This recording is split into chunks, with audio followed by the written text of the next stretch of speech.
Good morning student.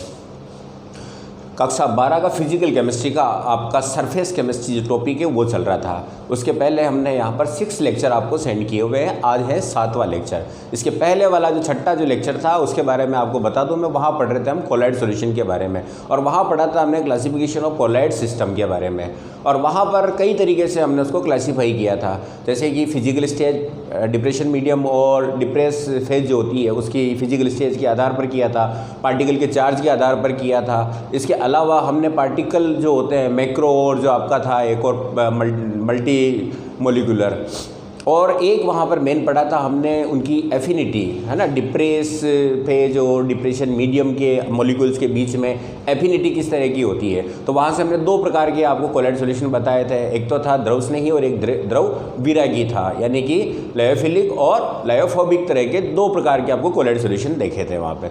आज का जो लेक्चर है आपका वो है कोलॉइड सॉल्यूशन फॉर्मेशन पर, कोलॉइड विलयन को किस तरह से तैयार किया जाता है। तो फॉर्मेशन ऑफ कोलॉइड सॉल्यूशन के बारे में हम पढ़ने वाले हैं बच्चों। जनरली मैंने कहा ना 2 तरह के आपके कोलॉइड विलयन जो अट्रैक्शन फोर्स के आधार पर होते हैं, एक होता है द्रव स्नेही और एक द्रव विरोधी। तो द्रव स्नेही में क्या होता है कि जो आपका डिप्रेस फेज होती है और डिप्रेशन मीडियम होता है, यानी कि परीक्षित प्रावस्था और परीक्षित माध्यम के अणुओं के बीच में अच्छा सा क्या होता है, अट्रैक्शन फोर्स होता है। और इसी कारण जब आप किसी फेज को यानी किसी भी विलय को जब आप किसी मीडियम में डालते हैं, उनके बीच में फोर्स है, तो बड़ी आसानी से क्या हो जाते हैं, एक दूसरे से जुड़ जाते हैं और कोलॉइड सॉल्यूशन का निर्माण कर लेते हैं।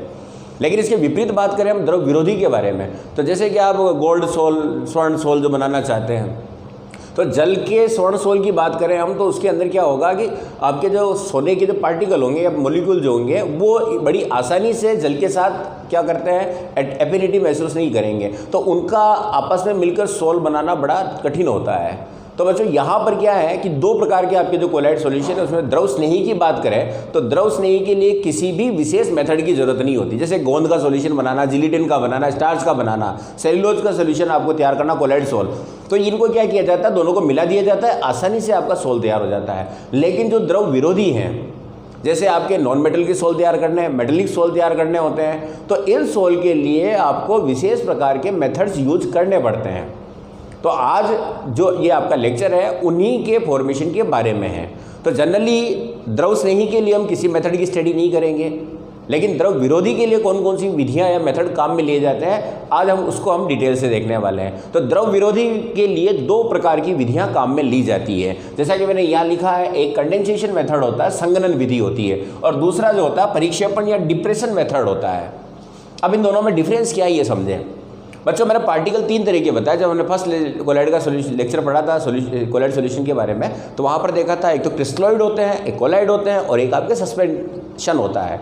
तो जो क्रिस्टलॉइड होते हैं उनके मॉलिक्यूल की साइज क्या होती है, 1 नैनोमीटर से कम की होती है, यानी कि वो भी कोलॉइड आपका जो पार्टिकल है उसकी साइज से छोटे हैं। और सस्पेंशन जो होते हैं वो कोलॉइड के मॉलिक्यूल की साइज से क्या होते हैं, बड़े होते हैं। अब आप 2 चीज़ कर सकते हो, छोटी साइज के जो हैं जो क्रिस्टलॉइड मॉलिक्यूल हैं उनको यदि आप कंडेंस करें, वो आपस में मिल जाएं, तो मिल जाएंगे तो क्या करेंगे, वो पॉलीमोलिकुलर रूप से जुड़ेंगे और कोलॉइड शेप में आ जाएंगे। जैसे यहाँ पर ये छोटे छोटे से मैंने आपको बताया है कि ये आपके क्रिस्टलॉइड के मॉलिक्यूल हैं, है ना, छोटे अणु हैं। इनको कंडेंस किया जाए किसी न किसी मेथड से, तो ये परस्पर एक दूसरे से जुड़कर क्या कर लेते हैं, बड़ी साइज के मॉलिक्यूल बना लेते हैं, जिनकी साइज क्या, जैसे ये 1 नैनोमीटर से कम के हैं और ये 1 से 1000 नैनोमीटर के बीच की साइज में आ जाते हैं। तो यहाँ पर इसको कहा जाता है कंडेंस, यानी कि आणविक आकार के कणों को कोलॉइड कणों में बदलने की विधि को हम क्या कहते हैं, संघनन विधि कहा जाता है। समझ में आ गया ना, संघनन विधि किसे कहेंगे, तो संघनन विधि में क्या होगा कि जो आणविक या क्रिस्टलॉइड अणु जो होते हैं उनको कोलॉइड अणुओं में बदलना क्या कहलाता है, आपका संघनन मेथड कहलाता है, कंडेंसेशन मेथड कहलाता है। और सेकंड क्या है, यहाँ पर ये सस्पेंशन लिए गए, सस्पेंशन पार्टिकल है जिनकी साइज 1000 नैनोमीटर से ज़्यादा की है, बड़ी साइज के आकार के हैं। तो बड़े अणुओं को किसी न किसी विधि के द्वारा छोटा किया जाता है और कोलॉइड पार्टिकल के रूप में ले लिया जाता है। तो जब ये बड़े पार्टिकल कोलॉइड पार्टिकल में बदले जाते हैं तो वो कहलाता है आपका डिप्रेशन मेथड या परिक्षेपण विधि कहलाती है। ठीक है, तो दोनों में डिफरेंस समझ में आया। इसमें छोटे पार्टिकल को जोड़कर क्या किया जाता है, आपस में कंडेंस किया जाता है और क्या बना लिए जाते हैं, कोलॉइड साइज के पार्टिकल बदल लिए जाते हैं। तो संघनन विधि किसे कहेंगे कि क्रिस्टलोइड या आणविक आकार के कणों को संघनित करके कोलॉइड कणों में बदलने के मेथड को क्या कहा जाता है, संघनन विधि कहा जाता है। और परिक्षेपण विधि किसे कहा जाता है, तो जो निलंबित पार्टिकल होते हैं, कण होते हैं या बड़े आणविक आकार के जो कण होते हैं उनको किसमें बदला जाता है, कोलॉइड में। और इसका एग्जाम्पल आपको समझा दूँ मैं, दो तरह के हमने कोलॉइड पार्टिकल मतलब कोलॉइड सॉल्यूशन के क्लासिफिकेशन को पढ़ा था। एक था मल्टी मोलिकुलर, तो ये मल्टी मोलिकुलर वाला फंडा है जहाँ पर छोटे छोटे अणु आपस में जुड़कर 5, 10, 25 अणु आपस में जुड़े और बड़े साइज में हो गए। तो ये आपका क्या है, कौन सा कहलाएगा, मल्टी मोलिकुलर रूप। और यहाँ पर जो होगा सेलुलोज, स्टार्च जैसे बड़े पार्टिकल होते हैं तो उनको छोटे पार्टिकल में बदलना, तो ये कहलाता है आपका कौन सा, मैक्रोमोलिक्यूल। तो यहाँ से आपके दो तरह के मेथड काम में लिए जाते हैं। अब बात कर रहा हूँ पहले मेथड की कि हम छोटे छोटे पार्टिकल से बड़े पार्टिकल, कोलॉइड पार्टिकल कैसे बना सकते हैं। तो उसके लिए जनरली दो मेथड काम में लिए जाते हैं, एक भौतिक विधि है और एक रासायनिक विधि है।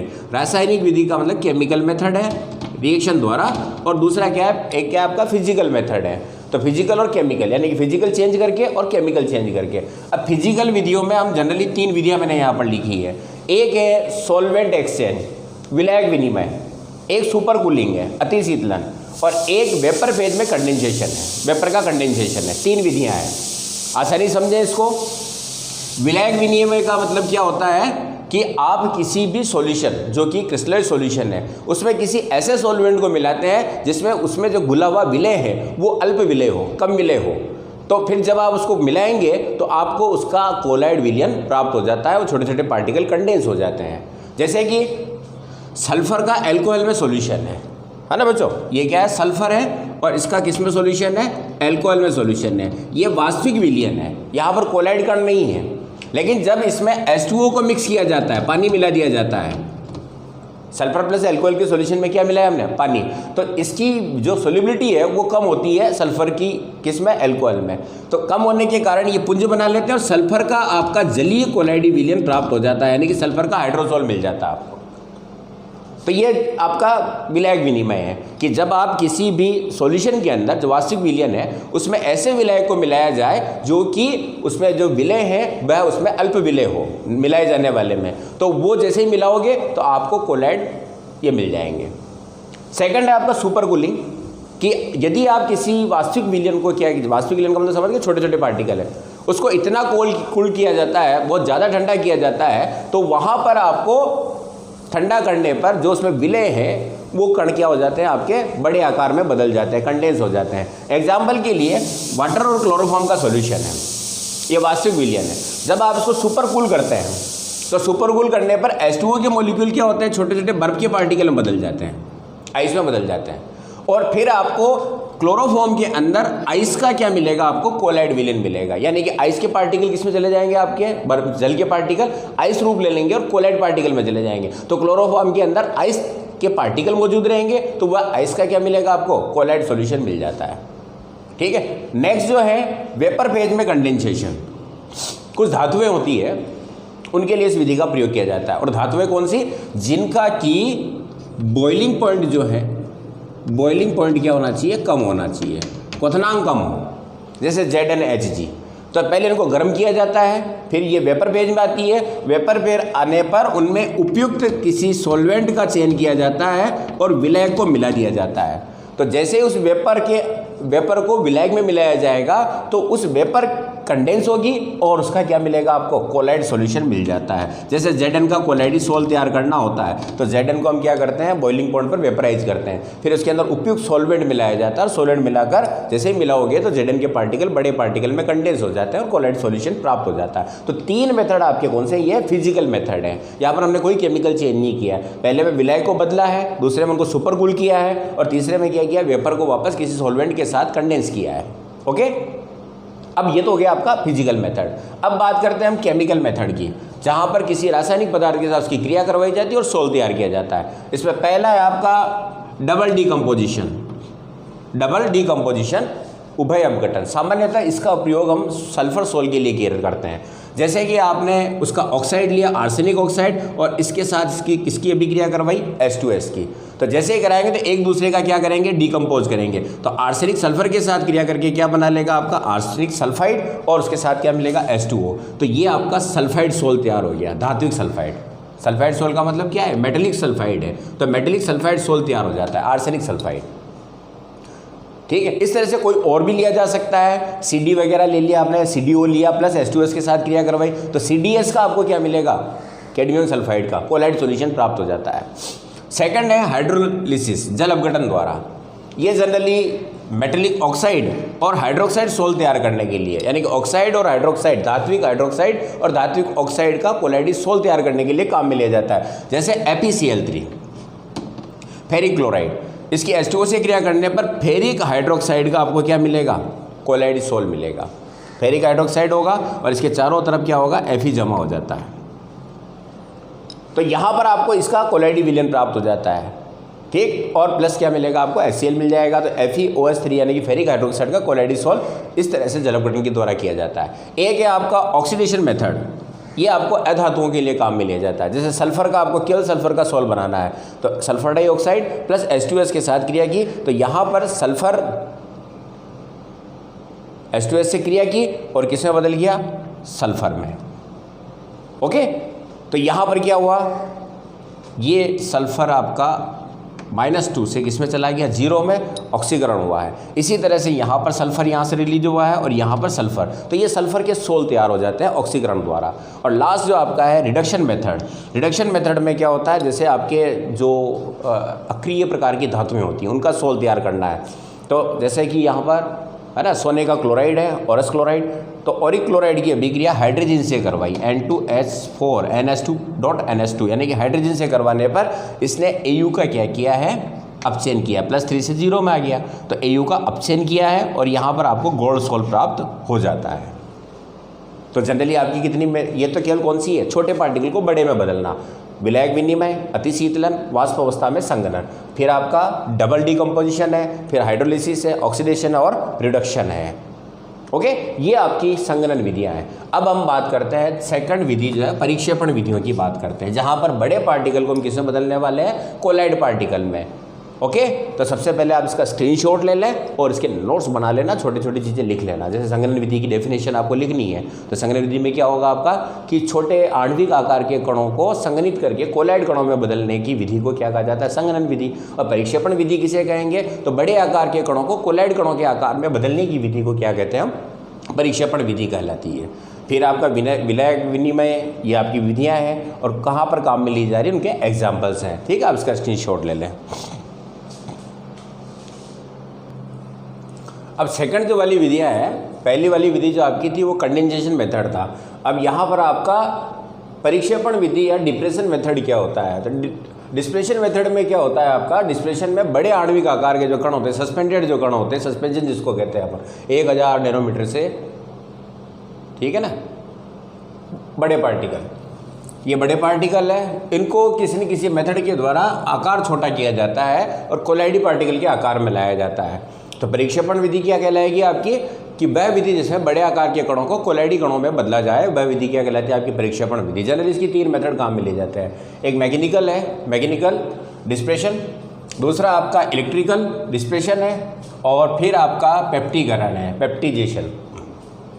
यांत्रिक में क्या किया जाता है बच्चों, जो आपके सस्पेंशन यानी कि बड़े पार्टिकल जो है, ठीक है ना, इनको एक कोलाइडियन मिल जो होती है यानी कोलाइडियन चक्की, उसमें डाला जाता है और इनको ग्राइंड किया जाता है। तो जब ये आपके रोटेटर होते हैं, यहाँ से आपके वो जो इसके अंदर जो पीसने वाले जो पार्ट्स होते हैं वो घूमते हैं और उसके बीच में छोटे छोटे पार्टिकल एक चक्की की तरह क्या होते हैं, छोटे पार्टिकल में बदल जाते हैं और यहाँ से फिर आपके छोटे पार्टिकल प्राप्त कर लिए जाते हैं इधर से। सिंपल सा है, जैसे वही है गेहूँ से आटा बनाते हैं वैसे, यहाँ पर बड़े पार्टिकल होंगे, उनको ग्राइंड किया जाएगा और छोटे पार्टिकल बदल दिया जाता है। बच्चों यहाँ पर मैंने इसलिए बताया कि इसके जो डायग्राम है ये आपके बोर्ड एग्जाम में कई बार पूछे हुए हैं, दोनों में से कोई भी डायग्राम आपको मिल सकता है। तो बोर्ड एग्जाम के हिसाब से आपको डायग्राम को प्रिपेयर करना है, इसका स्क्रीनशॉट लेना और बनाना है इसको। सिंपल सा है, सेकंड जो है यहाँ पर क्या है, इलेक्ट्रिकल द्वारा यानी कि विद्युत धारा के द्वारा क्या किया जाता है, बड़े पार्टिकल को छोटे पार्टिकल में। जनरली ये आपके जो निष्क्रिय गैस मेटल्स होती है Ag, Au और Pt, ध्यान रखें विशेष रूप से, इनके लिए इस मेथड को प्रयोग में लाया जाता है। इसमें क्या किया जाएगा कि जिस धातु का आपको सोल तैयार करना है, कोलाइडी सॉल्यूशन तैयार करना है, उसके इलेक्ट्रोड ले लिए जाते हैं। जैसे ये आपने स्वर्ण सोल के लिए सोने के 2 इलेक्ट्रोड ले लिए, छड़ ले लिए, और इसको आप क्या करते हैं, इलेक्ट्रिक फील्ड से जोड़ देते हैं, प्लस माइनस हो गया। और अब आप क्या करोगे, इन दोनों को इसके साथ टच करोगे तो यहाँ पर आर्क पैदा होगी, स्पूलिंग पैदा होगी, है ना, स्पार्किंग होगी, जिसके द्वारा बहुत सारी हीट निकलेगी। और उस हीट के द्वारा इनका जो मेल्टिंग पॉइंट है, धातुओं का बॉइलिंग पॉइंट, वहाँ तक ये क्या होगी, वेपराइज हो जाएगी उस हीट से। तो इनकी वेपर बनेगी, यानी कि ये वेपराइज हो जाएगा, वाष्प रूप में आ जाएंगे कुछ पार्टिकल। और फिर इसके चारों ओर क्या किया जाता है, इस पात्र के चारों ओर बर्फ रखी जाती है और पानी भरा होता है। तो जब वह वेपर जो बनेगी आपकी मेटल की वेपर, वह एकदम कूल होगी, और कूल होने से कंडेंस होकर यहाँ पर क्या मिलेगा, आपको सोल प्राप्त हो जाता है। तो जल के अंदर इस पार्टिकल जो होंगे मेटल के, वो कोलाइडी कणों में बदल जाएंगे और कोलाइडी सोल प्राप्त होता है। तो यहाँ पर Au Ag का सोल इसी तरह से बनाया जाता है। समझ में आया ये? इसको ब्रेडिंग आर्क विधि भी कहा जाता है, और ये सबसे इंपॉर्टेंट मेथड है, कई बार पूछी हुई है। डायग्राम पूछे, चाहे Ag या Au के लिए प्रयुक्त विधि कौन सी होगी उसके नाम से पूछे, तो इसको वेरी इंपॉर्टेंट बना लेना। आसान से क्वेश्चन होते हैं आपके, तो इजीली कर लिए जाते हैं। ओके, और ये डायग्राम आपको ध्यान रखना है, कई बार पूछा हुआ डायग्राम है ये। अगला है पेप्टीकरण। पेप्टीकरण में क्या होता है कि जो निलंबित सस्पेंडेड अवक्षेप होते हैं, प्रेसिपिटेट होते हैं, उन प्रेसिपिटेट को वापस क्या किया जाता है, प्रेसिपिटेट बनाकर उनको एक विद्युत अपघट्य इलेक्ट्रोलाइट के साथ घोला जाता है। घोलने पर क्या होगा, उसका सोल तैयार होता है। जैसे कि FeOH3 के PPT है, ये प्रेसिपिटेट है, इसके अंदर FeCl3 को मिलाया गया है, और जैसे FeCl3 को मिलाते हैं तो FeOH के बाहरी तरफ Fe+3 आयन क्या हो जाते हैं, एब्जॉर्ब हो जाते हैं। ये इसकी स्थायी परत होती है, और इसके ऊपर वापस नेगेटिव आयन की क्या होती है, एक चलायमान परत होती है, विस्तृत परत होती है, डिप्रेस परत होती है। इस तरह से ये कोलाइडी कणों का आकार ले लेता है, और फेरिक हाइड्रोक्साइड का पॉजिटिव सोल आपको मिल जाता है। और पेप्टीकरण किसे कहेंगे, तो बड़े अवक्षेपों से कोलाइडी सॉल्यूशन को उपयुक्त पेप्टिक कारक या विद्युत अपघट्य मिलाकर कोलाइडी विलयन बनाने की विधि को हम क्या कहते हैं, पेप्टीकरण कहते हैं। और इसको बनाने के लिए जिस पदार्थ को मिलाया जाता है अवक्षेप के साथ, उसको पेप्टेजिंग एजेंट कहा जाता है, पेप्टिक कारक अभिकर्मक कहा जाता है। ओके, तो ये 3 मेथड आपके कौन से हैं, परिक्षेपण विधियों के हैं, जहां से बड़े पार्टिकल को किसमें बदला जाएगा, कोलाइडी पार्टिकल में बदला जाता है। ठीक है, आप इसका स्क्रीनशॉट ले लें। स्क्रीनशॉट लेकर मैंने कहा ना 2 डायग्राम आपको ध्यान रख लें। कोलाइडी, इसमें एक डायग्राम आपको डेफिनेट पूछा जाता है, आगे और आएगा, अभी शुद्धिकरण में डायग्राम है इसके, ठीक है ना। तो वहां पर आपको क्या करना है, डायग्राम को विशेष रूप से ध्यान रखना है, तो आप इसके स्क्रीनशॉट ले लें। अब बच्चों नेक्स्ट है कोलाइड सॉल्यूशन का प्यूरिफिकेशन, शुद्धिकरण। कोलाइडी विलयन का शुद्धिकरण, प्यूरिफिकेशन ऑफ कोलाइड सॉल्यूशन। जब भी कोलाइड विलयन का निर्माण किया जाता है, जैसे कोलाइड विलयन है आपका, तो यहाँ पर कई सारी इम्प्योरिटीज रह जाती है, और ये इम्प्योरिटीज किसकी रहती है, इलेक्ट्रोलाइट की रहती है, विद्युत अपघट्यों की रह जाती है फॉर्मेशन के समय। तो कोलाइड विलयन का जब निर्माण किया जाता है तो वहाँ पर इस तरह से इम्प्योरिटीज होगी, और इस इम्प्योरिटीज को एक निश्चित सीमा तक कम किया जाता है, सभी को नहीं हटाया जाएगा, निश्चित सीमा तक इम्प्योरिटीज को कम करने को कोलाइड विलयन का प्यूरिफिकेशन या शुद्धिकरण कहा जाता है। अब निश्चित सीमा का मतलब क्या है, तो बच्चों जब कोलाइड विलयन होता है, इसमें जब इलेक्ट्रोलाइट होते हैं, तो इलेक्ट्रोलाइट क्या करते हैं, एक दूसरे को रिपल्ड करेंगे, जिसी के कारण ये कोलाइड कण आपस में क्या होते हैं, चिपकते नहीं हैं, यानी कि ये कंडेंस नहीं होते हैं ज़्यादा, है ना, जिसको हम संगुणन कहते हैं, कॉन्जुगेशन कहा जाता है। तो इनका कॉन्जुगेशन को रोक के रखते हैं। पर जब ज़्यादा मात्रा में इलेक्ट्रोलाइट होते हैं, ठीक है ना, एक सीमा से अधिक, तो इनके अट्रैक्शन फोर्स के द्वारा ये कोलाइडी विलयन क्या होता है, समाप्त हो जाता है ना। तो यहाँ पर क्या किया जाएगा कि विद्युत अपघट्य को कुछ सीमा तक रखा जाएगा और अधिकांश को यहाँ से निकाल लिया जाता है। तो कोलाइड विलयन का शुद्धिकरण किसे कहेंगे, कोलाइडी विलयन से विद्युत अपघट्यों को एक निश्चित सीमा तक रिमूव करने की प्रोसेस को क्या कहा जाता है, प्यूरिफिकेशन कहा जाता है। ओके, क्योंकि मैं बता रहा हूँ इलेक्ट्रोलाइट होना जरूरी है, अगर इलेक्ट्रोलाइट नहीं होगा तो ये कॉन्जुगेट हो जाएंगे। तो इलेक्ट्रोलाइट होना ज़रूरी है, लेकिन ज़्यादा मात्रा में होंगे तो उनको प्यूरिफाई किया जाएगा। ओके, तो इसके लिए क्या होता है, कुछ मेथड काम में लिए जाते हैं। जैसे डायलिसिस मेथड होता है, अपोहन विधि, डायलिसिस मेथड। एक होता है विद्युत अपोहन, विद्युत अपोहन, इलेक्ट्रिक डायलिसिस। और तीसरा होता है अति सूक्ष्म निस्पंदन, अल्ट्राफिल्ट्रेशन, अति सूक्ष्म निस्पंदन, जिसको अल्ट्राफिल्ट्रेशन कहा जाता है। अब तीनों विधियां क्या है, यहाँ पर इनके भी डायग्राम आपके बोर्ड एग्जाम के लिए इंपॉर्टेंट होते हैं। डायलिसिस का मतलब होता है कि यहाँ पर क्या किया जाता है, इनको दूर करने के लिए एक ऐसे पॉट में लिया जाता है जिसकी भरा, एक थैले में भरा जाता है जिसके चारों ओर SPM मेम्ब्रेन होती है, झिल्ली होती है, ठीक है ना।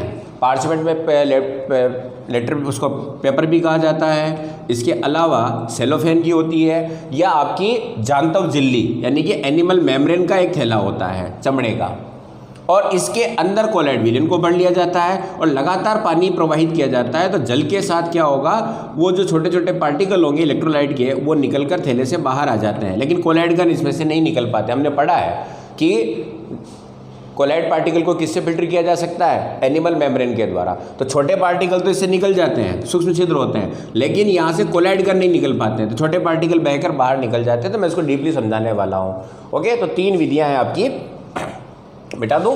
तो तीनों विधियाँ प्यूरिफिकेशन की मैं आपको एक चार्ट के द्वारा बता रहा हूँ।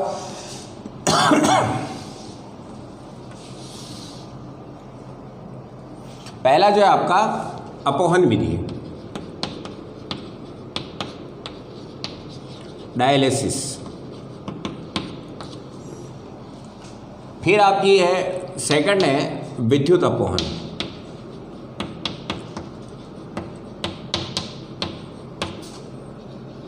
इलेक्ट्रिकल या इलेक्ट्रिक डायलिसिस।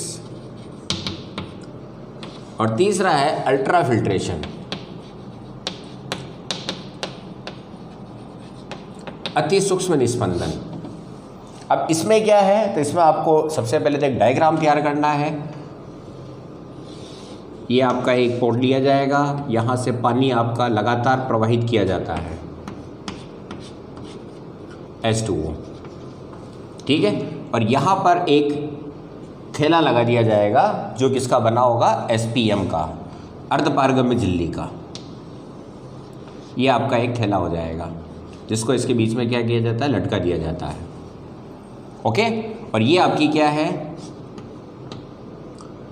एनिमल मेम्ब्रेन की बनी हुई है, एनिमल मेम्ब्रेन की, जिसको पार्चमेंट पेपर का भी हो सकता है या सेलोफोन का हो सकता है। इनमें से कोई भी झिल्ली जो यूँ कहा जा सकता है क्रिस्टलोइड पार्टिकल, जो छोटे पार्टिकल उनको तो जाने देती है, सेलेक्टिव होती है, लेकिन बड़े पार्टिकल को नहीं जाने देगी। और अब इसमें आपका कोलॉइड विलेन भर लिया जाता है। तो ये आपके कोलॉइड पार्टिकल होंगे इस तरीके से,